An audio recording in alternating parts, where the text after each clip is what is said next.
her escort. With her escort. Sino yung escort mo?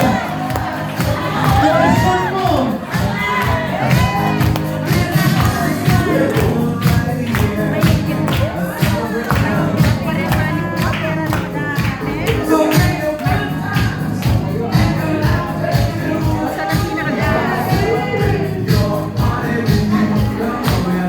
Hanggang sa last minute, hindi kita alam kung sino ang Let me call him and from her ever-supporting mom, our Tita Net Balingit. Tita Net, grabe. Kasama niya nag-enjoy sa Amerika at sa Europe. Grabe.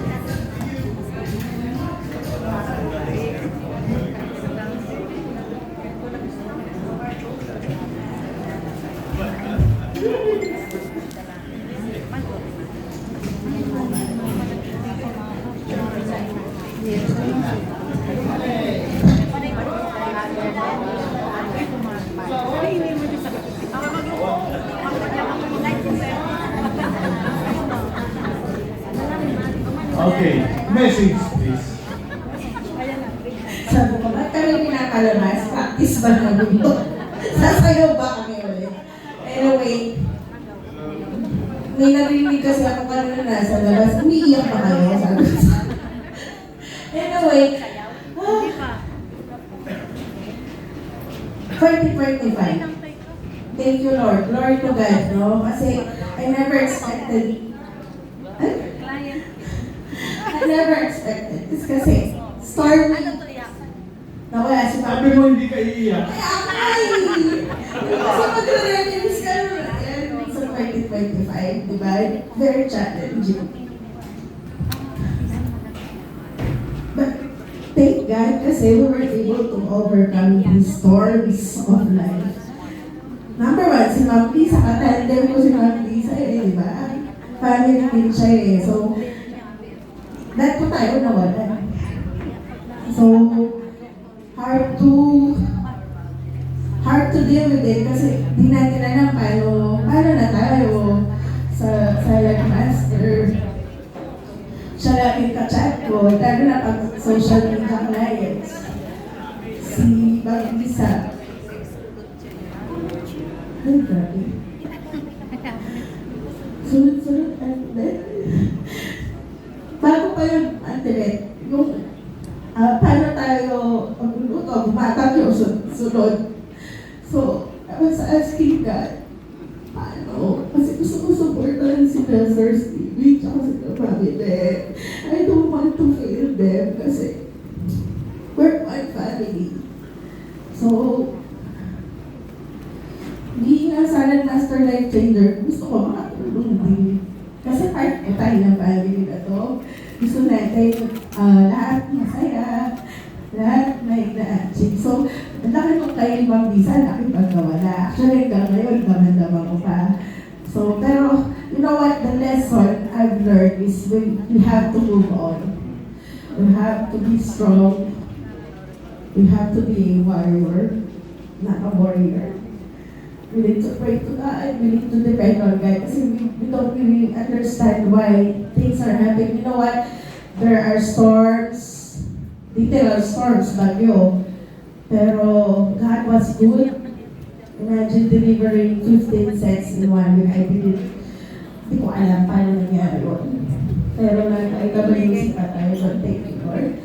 Pero after nun, di akala natin okay na. Kang August, ang bagyo po ng buhay namin, ng mami ko, is matindi. I have to give up salads. I have to give up my work because this is about my dad. It's his health and it's risky. Sabi ang ng doctor na he's like walking dead. Any moment, pwede siyang mamatay kasi dalawa yung case. Una nga yung sa heart stenosis. By the way, he's 82 years old na po. Pero pag ang daddy mo, sabi ka, mamamatay na yata ako, di ko kaya. So, there were times nag-attend ako sa open house. You know what? Bago po umabot ang office, iyak. nag-cry. Kaya, Lord, bakit? Ang hirap yata kumawala ng daddy. Kasi kung nawala na si Mambisa, parang ate mo na, yung daddy mo sasabihin sa'yo, ay tulungan, ano po mararamdaman nyo? Eh, mahal na mahal ko po yung mga magulang ko. May parte ko sila na salad master. Sila po yung tumutulong sa akin, mag-book, ang dati ko, well-supported ako na eh, yung pagtatrabaho na ako, okay? Well-supported, tsaka pinagpa-pray din naman na.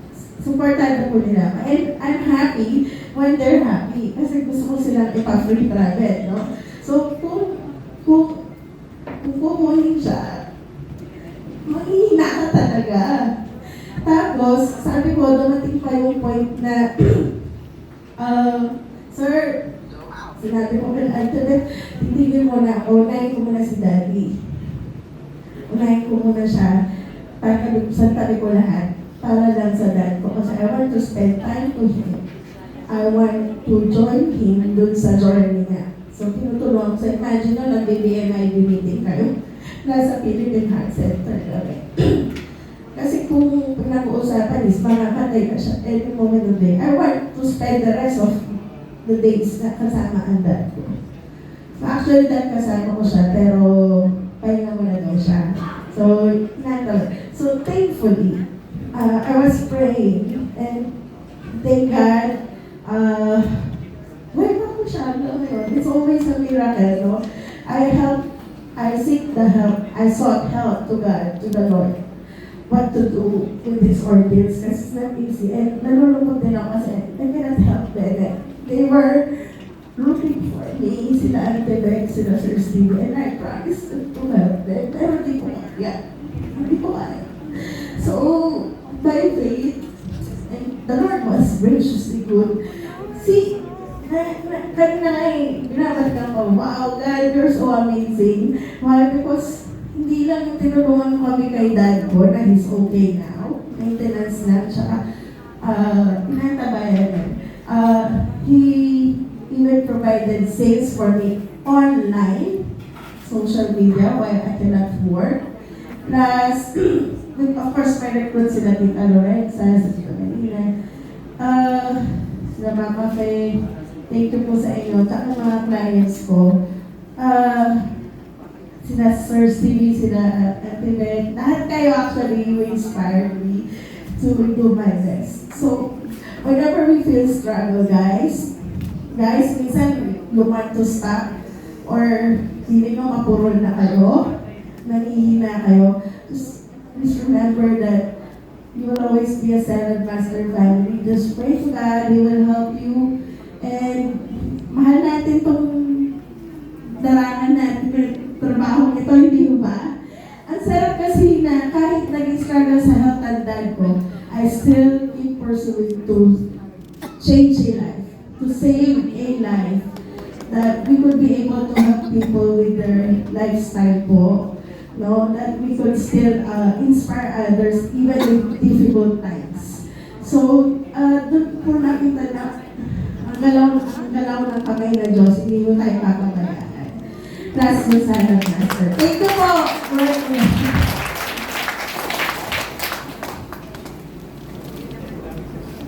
Until now.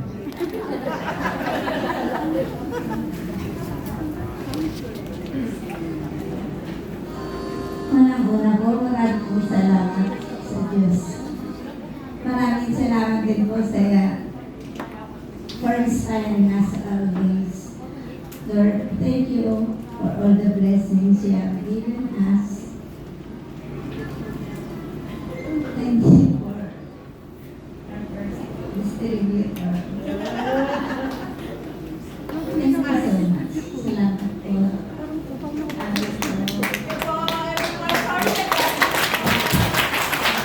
Any questions?